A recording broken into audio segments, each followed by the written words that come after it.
Hello everyone, मैं assistant professor Vijay Prakash आज आपसे डिस्कस करूंगा राजस्थान के भौतिक प्रदेश और उसमें भी पर्टिकुलरली राजस्थान का पश्चिमी मरुस्थलीय प्रदेश। राजस्थान को चार भौतिक स्वरूपों में बांटा गया है। फर्स्ट है पश्चिमी मरुस्थलीय प्रदेश, दूसरा है अरावली पर्वतीय प्रदेश, तीसरा है पूर्वी मैदानी प्रदेश और चौथा है दक्षिण पूर्वी पठारी प्रदेश या हाड़ौती का पठार। बाकी के जो तीन हैं उनको हम अगले वीडियो में डिस्कस करेंगे। अरावली का पर्वतीय प्रदेश जो कि हमारा सबसे ओल्डेस्ट माउंटेन है वर्ल्ड का, और ये गुजरात के पालनपुर से प्रारंभ होकर दिल्ली तक इसका विस्तार है। बीच में अरावली थोड़ी संकरी है और बाकी दोनों तरफ उत्तर पूर्व में और दक्षिण पश्चिम में इसका विस्तार ज़्यादा है। पूर्वी मैदान जो है वो बनास और चंबल जैसी बड़ी नदियों द्वारा निर्मित मैदान है, और जो दक्षिण का पठारी प्रदेश है वो ज्वालामुखी द्वारा निर्मित पठारी भाग है। आज हम डिस्कस करेंगे राजस्थान का पश्चिमी मरुस्थलीय प्रदेश, जिसे थार का मरुस्थल भी कहते हैं। आइए इसकी कुछ विशेषताएं देखते हैं। यह सर्वाधिक जनसंख्या वाला मरुस्थल है, काफ़ी शुष्क भी है, और यह भारतीय उपमहाद्वीप में मानसून को आकर्षित करता है क्योंकि शुष्क है और यहाँ तापमान ज़्यादा रहता है, और ज़्यादा तापमान के कारण निम्न दाब का क्षेत्र बनता है और मानसून को आकर्षित करता है। इसका ढाल उत्तर पूर्व से दक्षिण पश्चिम की तरफ है। आप लूनी नदी का प्रवाह भी देख सकते हैं, नदियों का ढाल के अनुरूप बहती हैं, तो इसका ढाल उत्तर पूर्व से दक्षिण पश्चिम की तरफ है। भारतीय उपमहाद्वीप में ऋतु चक्र को यह नियमित करता है, और यहाँ जो पादप मिलते हैं वो मरुद्भिद पादप हैं, जेरोफाइट जिन्हें कहते हैं। इसके जो उपभाग हैं वो है पहला है शुष्क रेतीला प्रदेश, दूसरा लूनी बेसिन है, और तीसरा शेखावाटी प्रदेश है। आप इसमें देख सकते हैं ये लूनी वाला क्षेत्र है और ये शेखावाटी प्रदेश है, और ये घग्गर प्लेन है जहाँ पहले घग्गर नदी बहती थी, हनुमानगढ़ गंगानगर का क्षेत्र। आइए एक नज़र डालते हैं विश्व के प्रमुख मरुस्थलों पर। आप ये देख सकते हैं जितने भी येलो एरियाज हैं वो मरुस्थलीय क्षेत्र हैं, और ये सब महाद्वीप के पश्चिमी भाग में स्थित हैं। आगे जब हम तैतीस सागर का जिक्र करेंगे तो एक फैक्ट आएगा कि पृथ्वी पश्चिम से पूर्व घूमती है, इसलिए जो जल तो आगे निकल गया और जो उसके अवशेष थे या शुष्क भाग था वो अवशेष पीछे रह गए। इसके फलस्वरूप मरुस्थल पश्चिमी भाग में बने, आप देख सकते हैं। और भी बहुत से रीजन हैं, जैसे भौतिक भूगोल में आप पढ़ेंगे।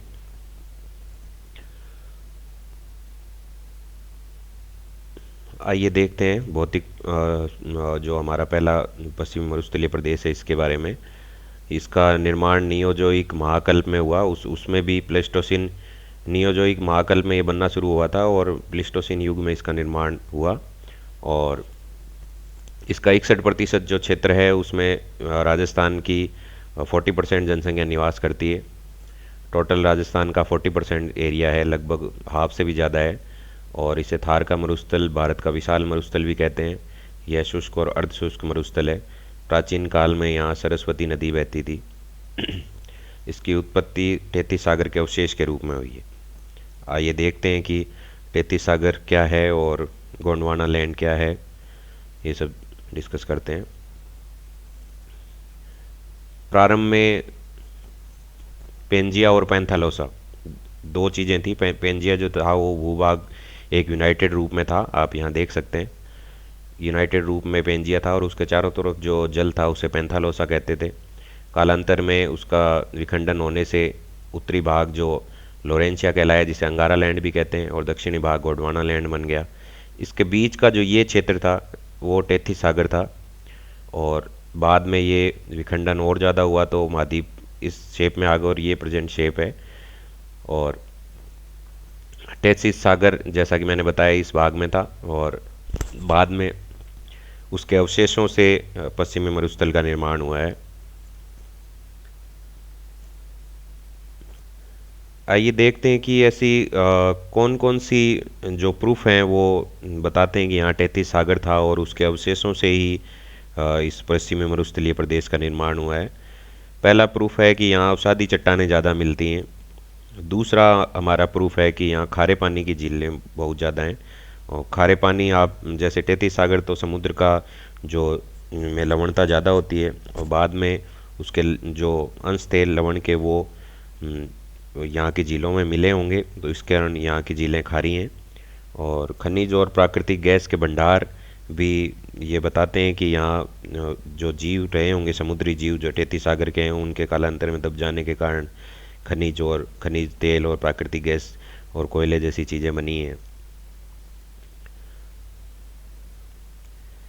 आइए नज़र डालते हैं कुछ विशेषताओं के बारे में कि और कुछ क्वेश्चंस के बारे में जो छोटे क्वेश्चंस पूछे जाते हैं कम्पिटिटिव एग्ज़ाम्स में और बीए के एग्ज़ाम्स में भी। जो छोटे क्वेश्चन पूछे जाते हैं उनमें शॉर्ट नोट्स में देखते हैं। इस मरुस्थल का उत्तर पश्चिम में 640 किलोमीटर लंबाई इसकी उत्तर से पश्चिम में है और 300 किलोमीटर ये चौड़ाई में है।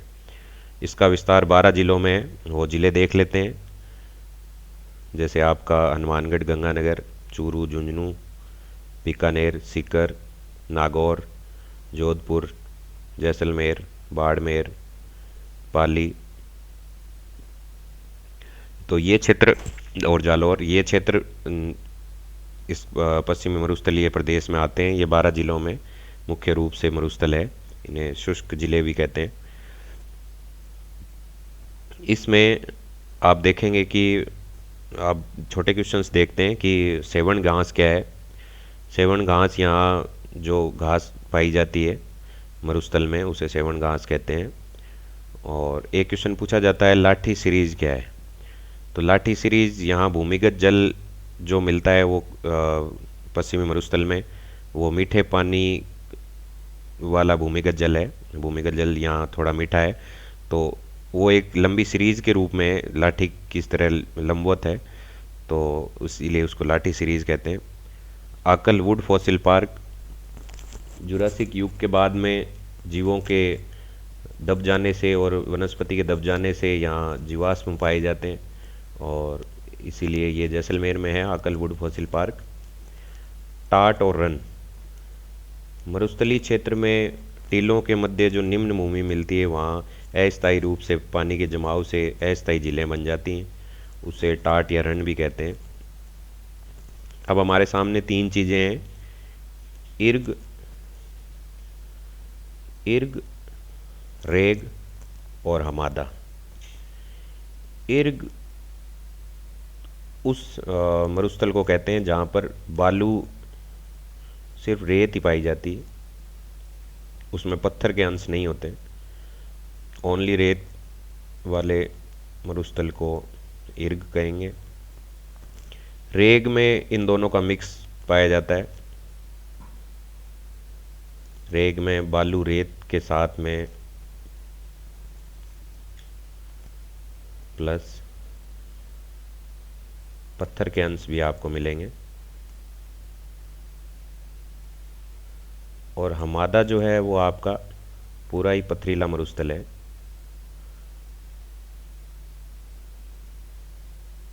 पथरीले मरुस्थल को हमादा कहा जाता है।